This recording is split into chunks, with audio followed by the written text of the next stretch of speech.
अस्सलाम वालेकुम एवरीवन। आज का जो हमारा टॉपिक है वो है for loop in C plus plus. अब लूप बेसिकली क्या होता है? लूप होता है रिपीटेड एग्जीक्यूशन ऑफ कोड। एक चीज़ को बार बार रिपीट करने को हम लूप कहते हैं, ठीक है। अब फॉर लूप बेसिकली लूप्स और भी टाइप्स की होती हैं, लाइक वाइल लूप या डू वाइल लूप, लेकिन सबसे ज़्यादा जो यूज़ होती है वो फॉर लूप होती है और ये मोस्ट कॉमन है और ये कंपैरेटिवली ईजी भी है। तो फॉर लूप जो है वो इसलिए यूज़ होती है ताकि एक कोड को दोबारा दोबारा रिपीट किया जा सके। लाइक आप चाहते हो कि आपका कोड जो है वो 10 टाइम्स रन करे, तो आप बजाय उस कोड की लाइंस को 10 दफ़ा लिखने के आप फॉर लूप लगा देते हैं, ठीक है, जिसमें आप कंडीशन डाल देते हैं कि 10 दफ़ा रिपीट हो, तो वो कोड आपका 10 दफ़ा रिपीट हो जाता है। अब इसमें जो है वो बेसिकली इसका सिंटेक्स क्या होता है? सबसे पहले आप लिख देते हैं फॉर, फिर आप राउंड ब्रैकेट्स यूज़ करते हैं, उसके बाद यहाँ पे इनिशियलाइजेशन, मतलब एक ऐसी कंडीशन होती है जो कि इनिशियलाइजेशन की होती है। उसके बाद यहाँ पे एक और कंडीशन होती है मेन हमारी, कि लूप को हमने कितनी दफ़ा रिपीट कराना है, और यहाँ पे हमारा इंक्रीमेंट या डिक्रीमेंट होता है, ठीक है। अभी हम आगे देखेंगे तो आपको बिल्कुल सही समझ आ जाएगी। उसके बाद हम ये कर्ली ब्रेसेस स्टार्ट करते हैं, और जो फॉर लूप के अंदर जो कोड होता है वो इधर आता है इसके बीच में, ठीक है। कोड टू बी एग्जीक्यूटेड, जो कोड हम चाहते हैं कि रिपीट हो वो हम फॉर लूप के अंदर लिख देते हैं। अच्छा, इसके जो है अब रन करने के 4 बेसिक स्टेप्स होते हैं। अब इसका जो मैं आपको एक दफ़ा जिस तरह हम कोड की फॉर्म में लिखते हैं उस तरह करके दिखा देती हूँ। जनरल फॉर्म,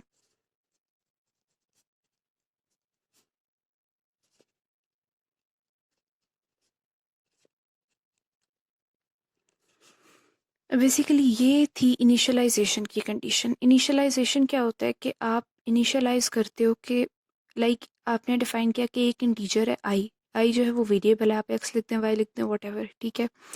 आप कह देते हैं int i is equals to zero. मतलब आप कहते हैं कि जब ये फॉर लूप स्टार्ट हुई ना तो इंटीजर आई की वैल्यू थी ज़ीरो, ठीक हो गया।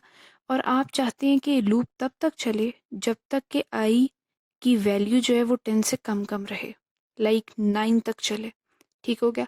और यहाँ पे है प्लस प्लस, मतलब ये कि इस लूप की बॉडी के अंदर जो कोड होगा, ठीक हो गया, लाइक फॉर एग्जांपल यहाँ पे कोई कोड है, वो कोड तब तक रन हो जब तक आई जो है वो लेस देन 10 हो। जब हम पहली दफ़ा लूप में एंटर करते हैं तब हमें पता है आई था ज़ीरो, ठीक है। हमने घूम के हम वापस आ गए, एक दफ़ा घूम लिया, लाइक एक दफ़ा हमने लूप का कोड जो है वो रन हो गया, तो आई में प्लस प्लस मीन्स एक इंक्रीज हो गया, +1, ठीक है। ज़ीरो में 1 ऐड हुआ, 1 बन गया, ठीक हो गया, वापस आ गए। फिर यहाँ पे आई जो है वो 1 बन गया, दोबारा कोड रन हुआ और यहाँ पे पहुँचे, कोड एग्जीक्यूट हो गया, तो यहाँ पे 1 और ऐड हो गया। फिर ऊपर आए तो यहाँ पे 2 था, फिर नीचे आए यहाँ पे 3 हो गया, 3 था, ठीक है। इसी तरह ये 9 टाइम्स कोड रन करेगा। जब ये 9 टाइम्स हो जाएगा ना और ऊपर आएगा और यहाँ पे 9 होगा, तो कोड आगे नहीं जाएगा, क्योंकि यही कंडीशन थी कि जो आई है उसको लेस देन 10 होना चाहिए, वो इक्वल्स टू 10 नहीं हो सकता। अब ये तो 9 टाइम्स कोड रन हो गया, अब जब यहाँ आएगा तो इसका मतलब वो 10th टाइम रन होने लगा है, लेकिन वो नहीं होगा क्योंकि हमने यहाँ पे कंडीशन लगा दी। फॉर एग्जांपल यहाँ पे हम इक्वल टू का भी बार लगा दें अगर, तो फिर ये कोड जो है वो 10 दफ़ा रन होगा, यानी तब तक रन होगा जब तक आई जो है वो गिवन वैल्यू के इक्वल ना आ जाए, इक्वल या फिर जो भी आपने कंडीशन लेस देन या ग्रेटर देन यूज़ किया। और एक दफ़ा जब कोड रन होगा तो आई की वैल्यू में 1 ऐड होता जाएगा, ठीक है। इसको हम कहते हैं इंक्रीमेंट। और अगर डिक्रीमेंट हो तो हम यूज़ करते हैं आई माइनस माइनस। डिक्रीमेंट में ये होता है कि इंट आई को आप इनिशियलाइज करा देते हैं 10 से, डिक्रीमेंट हम बाद में करेंगे आगे। अब इसका जो मेन जो फर्स्ट स्टेप है, फर्स्ट स्टेप क्या होता है कि आप इनिशियलाइज करा देते हैं, ठीक है। सेकंड स्टेप क्या होता है कि वो कंडीशन को रन करता है, लाइक जो आपके पास कंडीशन होती है, कंडीशन के मुताबिक कोड को रन करता है कि फॉर एग्जांपल आई आपको चाहिए लेस देन 2, तो वो रन करेगा, ठीक है।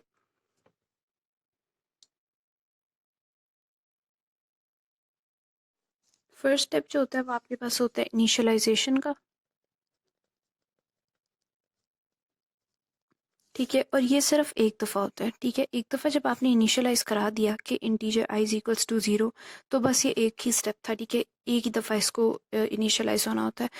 अब जो दूसरा स्टेप है, दूसरे स्टेप में बेसिकली वो ये कंडीशन चेक करता है कि फॉर एग्जांपल अगर आई जो है वो ज़ीरो है और ज़ीरो हमें पता है लेस दैन 10 है, तो इसका मतलब कि कोड रन होगा।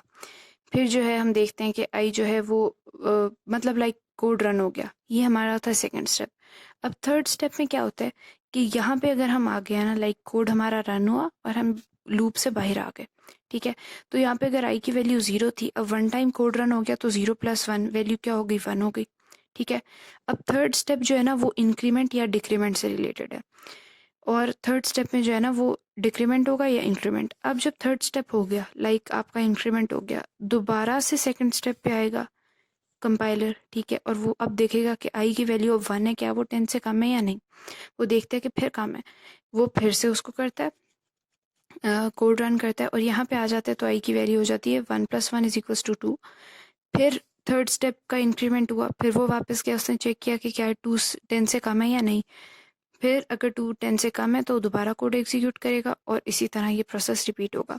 फोर्थ स्टेप क्या होता है, जब कोड जो है वो हमारा 10 दफ़ा रन हो गया, लाइक 10 दफ़ा एग्जीक्यूट हो गया हमारा कोड, तब जब वापस कंपाइलर ऊपर जाएगा वो देखेगा 10। ठीक है, वो आगे नहीं करेगा क्योंकि आई की वैल्यू जो थी वो 10 के इक्वल आ गई। अब अगर वो रन करेगा तो आई की वैल्यू जो है वो 11 हो जाएगी, और 11 हमें नहीं चाहिए। जब ये कंडीशन फॉल्स हो जाएगी, तब वो क्या करेगा कि फॉर लूप से बाहर आ जाएगा और प्रोग्राम एंड हो जाएगा। या तो प्रोग्राम एंड हो जाएगा, या फिर आगे अगर आपने कोई कोड लिखा होगा तो वो कोड एग्जीक्यूट होगा। ठीक है, सेकंड स्टेप जो है हमारा क्या था, जो कंडीशन होती है उसको,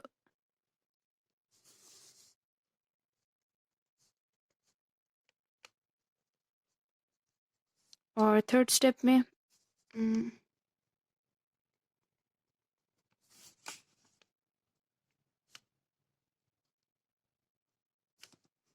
और फोर्थ स्टेप जो है वो,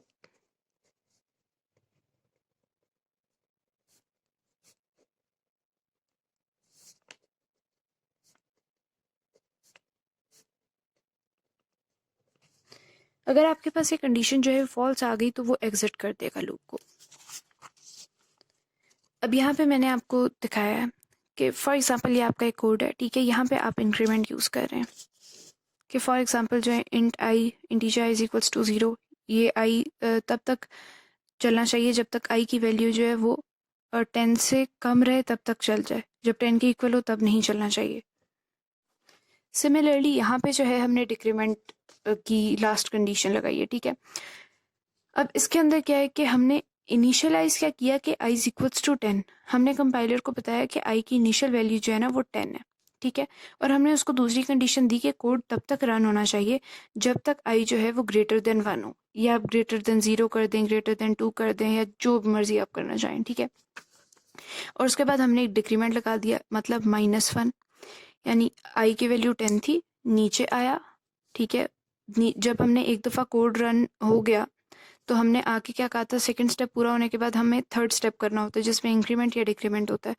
तो यहाँ पे उसने एक दफ़ा कोड रन किया तो उसने -1 कर दिया, ऊपर आया आई की वैल्यू 9 होगी। फिर कोड रन हुआ, नीचे आया 9 से 8 हो गई, क्योंकि -1 दोबारा होना था। जितनी दफ़ा कोड रन होगा उतनी दफ़ा -1 वैल्यू होती जाएगी, टिल तब तक जब तक आई जो है वो ग्रेटर देन वन हो। फॉर एग्जाम्पल आई अब यहाँ पे पहुंचे और आई वन हो गया तो कंडीशन तो फॉल्स हो गई, क्योंकि I is one is equals to one is not greater than one. ठीक है, हमें तब तक कोड रन करना है जब तक आई वन से ग्रेटर हो, इक्वल भी ना हो ना ही लेस हो। ठीक है, अब तब तक ये कोड रन करता जाएगा। अब मैं आपको जो है कंपाइलर पे करके दिखाती हूँ, डेव C++ जो सॉफ्टवेयर है उसके ऊपर, वहाँ से आपको आउटपुट भी दिखाती हूँ। अब यहाँ पे आउटपुट में मतलब मुझे क्या कोड जो है वो 10 टाइम्स रन कराना है, वो सिर्फ ये है कि मुझे हेलो वर्ल्ड जो है वो प्रिंट कराना है। इसमें कोई भी कोड हो सकता है, कुछ भी हो सकता है। ठीक है, मैंने एज एन एग्जाम्पल लिखा है। अब जो आउटपुट होगा उसमें आप देखेंगे हेलो वर्ल्ड जो है वो 10 दफ़ा रिपीट हो जाएगा।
अच्छा, यहाँ पे आउटपुट में जो हेलो वर्ड है वो एक ही लाइन में लिखा हुआ है, ठीक है।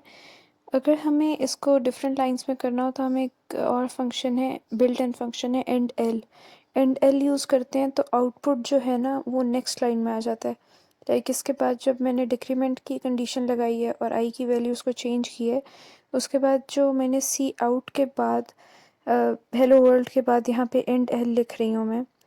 तो ये मैं इसलिए लिख रही हूँ ताकि हेलो वर्ड जो है ना वो हर दफ़ा जब कोड एग्जीक्यूट हो तो हेलो वर्ड नई लाइन में लिखा हुआ है। अब आउटपुट में आपको नज़र आएगा कि डिफरेंट लाइंस में जो है वो हेलो वर्ड लिखा हुआ है।